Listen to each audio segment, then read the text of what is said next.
长岁寿阁未老哦，是自古真侪人追求的梦想。美国研究团队甲治疗癌症的雷帕霉素用伫狗仔身上哦，观察嘛发现讲有拖慢老化速度的效果。未来会阁进一步来实验，有机会当加做咱人对抗老化的方法。进入外六一直走，伫水池内底耍甲真欢喜。这只狗仔是10岁老狗南希。另外一只狗仔目睭金金看头前，精力旺盛，甲受益伫佚佗。伊也是10岁老狗杰克。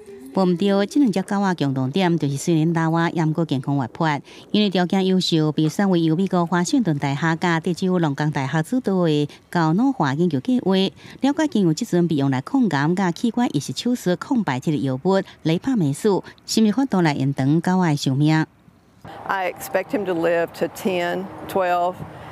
So if he got the medicine, maybe extend his life three more years, maybe. But as long as it's a healthy life, I don't want him just to have a life of geriatric life. I want him to be healthy and active. 研究团队已经收集全美各地44000只狗仔的寿命甲健康资料，专门针对500只中大型高种的老狗做更加进一步的研究。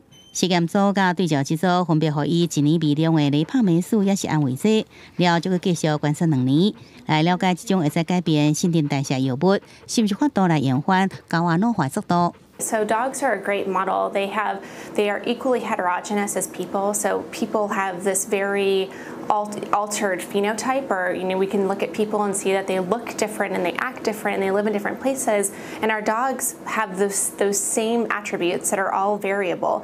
And so they also have very similar physiology as people. And so our hope is that from the inception of this project, it was the idea that dogs could be a great model for human aging. And so we hope to then be able to expand these findings to help people as well as dogs. 助理教授阿弟讲，若是雷帕霉素真正用延长狗仔的寿命，而且通过药物使用批准，未来无的确有可能成做人类抗老新希望。公视新闻张路平编译。